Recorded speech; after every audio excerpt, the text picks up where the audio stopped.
UI කියන්නේ user interface, UX කියන්නේ user experience.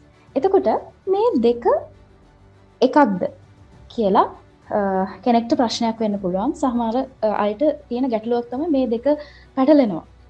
මේ දෙක මොකක්ද කියන එක. එතකොට මොකක්ද මේ? මේ දෙක එකක්ද? මොකද ඔයාලා හිතන්නේ? මේ දෙක එකක්ද? නෑ. මේ දෙක එකක් නෙවෙයි. මේ දෙක එකට බැඳිච්ච දෙකක්. හැබැයි වෙනස් කතන්දර දෙකක්, වෙනස් මාර්ගයන් දෙකක් ඔස්සේ යන terms දෙකක්,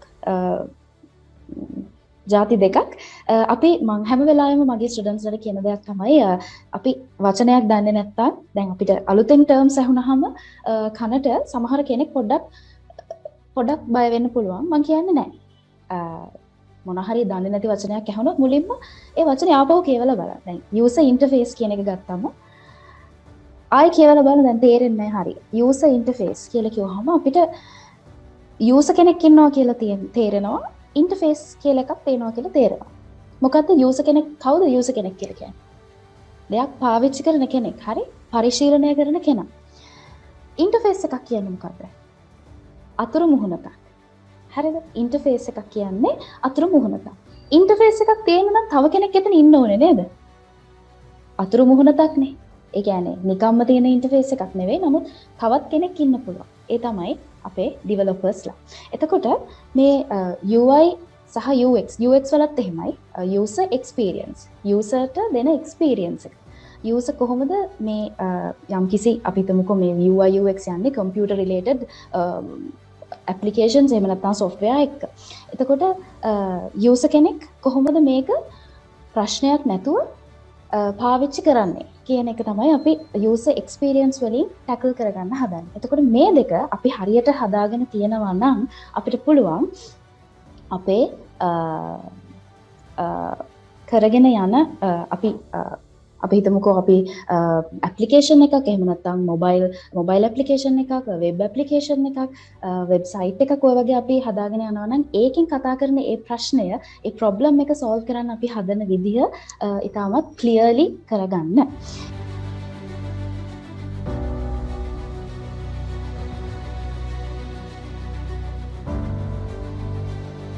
What is UI UX කියන එක?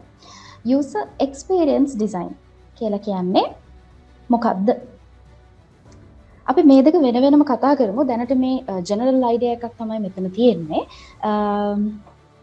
එතකොට මෙතන user experience කියලා කියන්නේ user ඒ අදාළ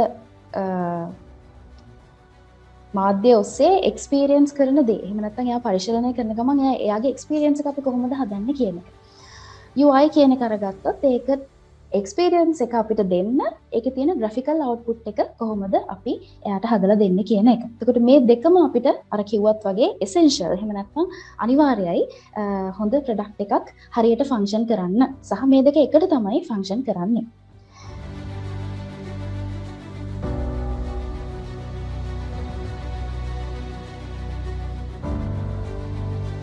මෙන්න මේ career paths වලට ඔයාට යන්න පුළුවන්.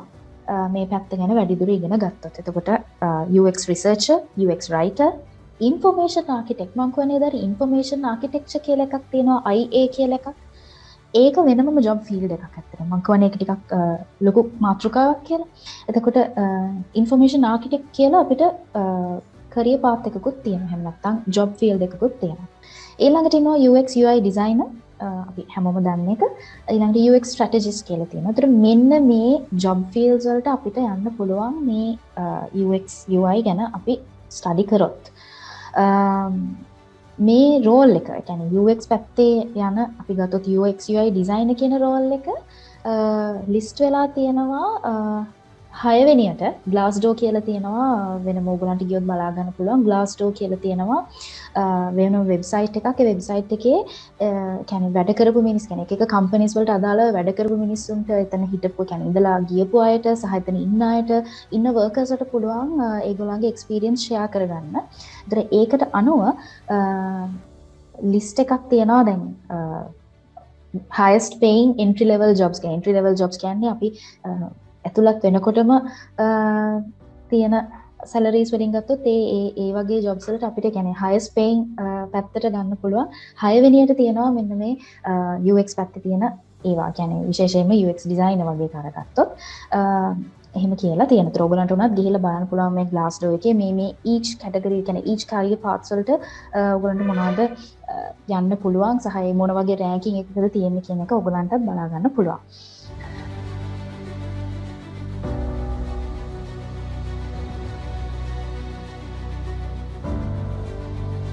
salary scales ගැන කතා කරොත් මේ තියෙන්නේ يعني global ගණන් ටික junior පළවෙනිම දේ කියන්න ඕනේ දැන් හැමෝම අහන දෙයක් තමයි salary සහ career path එක කොහොමද මේක වෙන්නේ කොහොමද UX researcher කෙනෙක් වෙන්නේ කොහොමද UX designer කෙනෙක් වෙන්නේ මේ සියල්ල ඊළඟට UX designer කෙනෙක් වුණොත් salary කොහොමද කියලා කිව්වහම දැන් පළවෙනියටම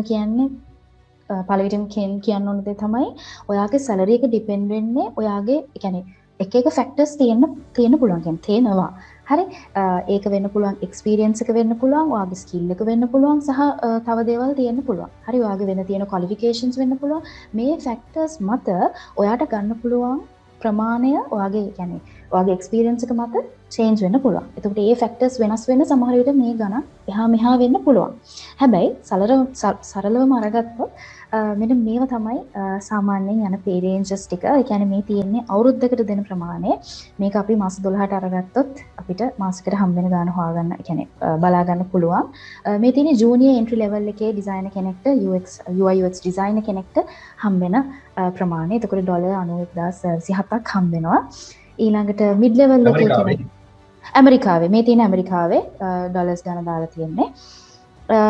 ඊළඟට මේ තියෙන්නේ mid level එකට ආවම ඒ කියන්නේ entry level එකේ පොඩක් පාස් කරලා junior නැතෝ ටිකක් mid level එකට යනකොට ඕගොල්ලන්ට earn කරන්න පුළුවන් ගාන. ඊළඟට තියෙනවා senior level එකට මෙන්න මේ වගේ ඩොලර් 1,34,395ක් ඔයාට earn කරන්න පුළුවන්. ඔයාගේ අර factors ටික ඔක්කොම හරිනම් ඔයාට සමහරවිට මීට වැඩි හොයාගන්න පුළුවන්. දැන් මේ average ටික තමයි තියෙන්නේ. right? එතකොට මෙන්න මෙතන තියෙනවා the average base salary for UX designer in the US is $95,572 per year as of February 2023. Glassdoor එකට අනුව මේ February මාසේ ඒ කියන්නේ මේ අවුරුද්දේ February මාසේ වෙනකොට මම අර කියපු site එකේ ඒකට අනුව US වල අපිට ගන්න පුළුවන් average ගාන කියන්නේ average ගාන කියන්නේ නැද්ද mid level එකේ ගානක් නේ අපිට එන්නේ මෙන්න මේ ගාන තමයි අපිට එන්නේ. දැන් මේ තියෙන්නේ වෙන රටවල් වල මේවා එක එක countries වලට change වෙන්න පුළුවන්. අපි ශ්‍රී ලංකාව වල අරගත්තත් මේහා සමානව විදිහට සමාන්තර විදිහට යන එකක් තමයි තියෙන්නේ. කියන්නේ උදාහරණයක් විදිහට ගත්තොත් entry level එකේ කෙනෙක්ට සමහර විට එයාගේ skill set එක සහ එයාගේ තියෙන හැකියාව මත එයාට පුළුවන් සාමාන්‍යයෙන් පටන් ගන්න 75න් පටන් ගන්නත් පුළුවන් 65න් පටන් ගන්නත් පුළුවන්. 75න් පටන් ගත්තා කියන්නකෝ. ඒත් මම හිතන්නේ ලොකුවට ඔයාට කියන්නේ සාමාන්‍ය entry level එකේ කියන්නේ junior කෙනෙක්ට 75ක් හම්බ වෙනවා කියලා කියන්නේ that's good. හරි එතනින් එහාට තව ඔයාට වැඩි වෙනවා මිසක් අඩු වෙන්නේ නැහැ experience එකත් එක්ක නේද? එතකොට ඒ විදිහට මේහා සමාන්තරව තමයි අපේවත් වැඩි වෙන්නේ. එතකොට කියන්නේ 75 වලින් ඊට පස්සේ එකයි ඊට පස්සේ භාගයක් ඔය විදිහට අපිට වැඩි කරගෙන යන්න පුළුවන්. ඔන්න ඔය විදිහට salary scales range වෙනවා. මේ qualification එකක් කරන්න ඕනේ. ඔව්. අපේ range එක හරියි. හැබැයි ඉතින් වැටීමක් ගන්න එපා. ඕටම එක හම්බ වෙනවා. ඒක තමයි. ඉන්ටර්විව් එකේදී ඔයාලා සිලෙක්ට් වෙන්න ඕනේ. ඔයා වැඩ පෙන්න කෙනෙක් නෙමෙයි එන්නේ. 10 දෙනෙක් එනවා කියමු. සමහර 10 දෙනෙක් ඇප්ලයි කරනවා. ඒතර එයාලගේ හොඳම එක්කෙනා තමයි ගන්න හම්බෙන්නේ. අනික අයට ජොබ් ඒ කියන්නේ මේ පොසිෂන් එක හම්බෙන්නේ නැහැ. එතකොට කරදේ හරියට කරලා තිබ්බොත් තමයි ඒ ගන්න යන්න පුළුවන්. නැත්නම් හැමෝටම ඒ ගන්න හම්බුනා කියන එක exactly. ෆස්ට් ජොබ් එකේදී ඉන්ටර්න්ෂිප් එක හම්බුනා කියලා ඒ ගන්න හම්බෙන්නේ නැහැ. අනිවාර්යෙන්ම ඒ කියන්නේ ඒක මම හිතන්නේ මේ UX පැත්තට විතරක් නෙවෙයි මම හිතන්නේ සංජය සර් හැම පැත්තටම මේක අදාළයි. ඕ හැම පැත්තටම අදාළ. ඒ කියන්නේ අපි ඉගෙන ගන්න ඕන දේ තමයි මම හිතන්නේ මේක ඔයගොල්ලන්ගේ ජීවිතේට වැදගත් වෙයි මේකට වැඩිය. අපි කරන වැඩේ හරියට කරන්න ඉගෙන ගන්න ඕනේ. එහෙම නැතුව අර යන්තම් මොකක් හරි දෙයක් කරන්න උමනාවට කියන්නේ කාගේවත් මොකක් හරි බල කිරීමකට හරි එහෙම නැත්නම් මට සල්ලි ඕන නිසා හරි කරනවා කියන එක නෙවෙයි මෙතන තියෙන්න ඕනේ. ඔයගේ ස්කිල් එක හරියට හදා ගන්න ඕනේ. ඔයා මතක තියාගන්න ඔයා එළියට යනකොට දැන් හිතන්න ඔයා එක ඩිග්‍රී එකක් හදාරනවා කියලා. එහෙම නැත්නම් ඔයා දැන් මේ ක්ලාස් එකේ ඉන්න අය අරගන්නකො. හරි එතකොට අපි දැන් එකට ඉගෙන ගත්තට තව මාස 3කින් පස්සේ ඕගොල්ලොත් එකම ජොබ් එකකට තරඟ කරන කට්ටියක් වෙන්න පුළුවන්. එතකොට ඔයාලා දැනගන්න ඕනේ ඔයගොල්ලන්ගේ ඔයාලගේ කම්පිටිෂන් මම කියන්නේ අර මරාගෙන මැරෙන්න නෙවෙයි නමුත් අර තමන්ගේ ලෙවල් එක හදාගන්න කම්පිටිෂන් එක තමන් දැනගන්න ඕනේ. තමන් කොච්චර දුරට තමන් කියන්නේ වැඩි දියුණු කරගන්න ඕනේ තමන්ගේ ස්කිල් එක කියන එක. ඒ කියන්නේ මේ ඉන්න කට්ටියත් තමන්ගේ රයිවල් කෙනෙක් තව ඉස්සරහට නේද? එතකොට ජොබ් එකකට යනකොට මේ ඔක්කොමත් අතරින් එක්කෙනෙක් තමයි තෝරගන්නේ. ඒතර ඒ කෙනාට තමයි ඔය ගාන හම්බෙන්නේ. හැමෝටම මේක හම්බ වෙන්නේ නැහැ. ඒතර ඒ ගානට යන්න නම් සහ ඊට වඩා වැඩියෙන් හොයාගන්න නම් තමන් දැනගන්න ඕනේ තමන්ගේ ස්පෙෂලිටි එක හදාගන්නේ කොහොමද කියන එක. එතකොට it's very important. Thank you Sanjeewa sir ඒක මතක් කරාට ඒක අනිවාර්යෙන් ඔළුවේ තියාගන්න.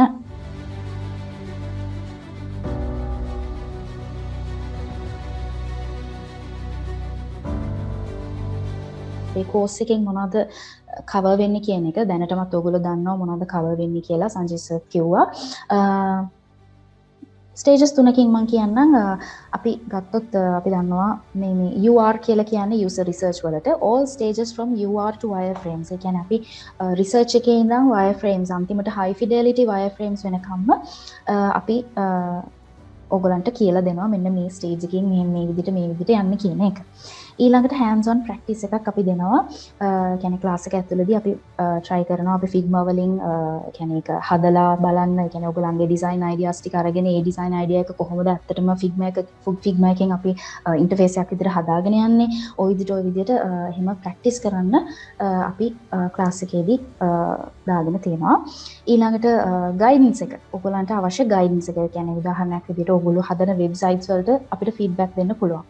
ඔයගොල්ලෝ වෙබ්සයිට්ස් වලට ඔයගොල්ලන්ගේ වෙබ්සයිට්ස් අපිට එවුවොත් අපිට පුළුවන් ඒකට ෆීඩ්බැක් එකක් දෙන්න. සහ ඔයගොල්ලෝ කරගෙන යන හැම දෙයකම අපි බලලා ඔයාලට ගයිඩන්ස් එකක් දෙනවා. මෙන්න මේ විදිහට කරගෙන යන්න කියලා. ඔයගොල්ලෝ දිගින් දිගටම අප්ඩේට් කරාම අපිට පුළුවන් ඒ කියන්නේ මෙන්න මෙතන වැරදි මෙන්න මෙතන හදාගන්න මෙතනින් එහාට ඔයාලට මෙන්න මේ විදිහට කරන්න ඕන නම් මෙන්න මේ තැන හදාගන්න කියලා ඔයව ගයිඩ් කරන්න. එන්න ඒ ටික අපි ඔයගොල්ලන්ට මේ කෝස් කියන්නේ අපේ කෝස් කන්ටෙන්ට් එක ඔයගොල්ලන්ට බලා ගන්න පුළුවන් වෙයි. කෝස් කන්ටෙන්ට් එකත් එක්ක මෙන්න මේ ටික අපි ඔයගොල්ලන්ට අපේ පැත්තෙන් දෙනවා. ඒකට ඕගොල්ලන්ගේ පැත්තෙනුත් හොඳට මතක තියාගන්න ඕගොල්ලන්ගේ පැත්තෙනුත් 101% දායකත්වය අපිට ඕනේ 101ක් දායකත්වය අපිට ඕනේ හොඳ දෙයකට يعني හොඳ තැනකට මේක ගෙනියන්න.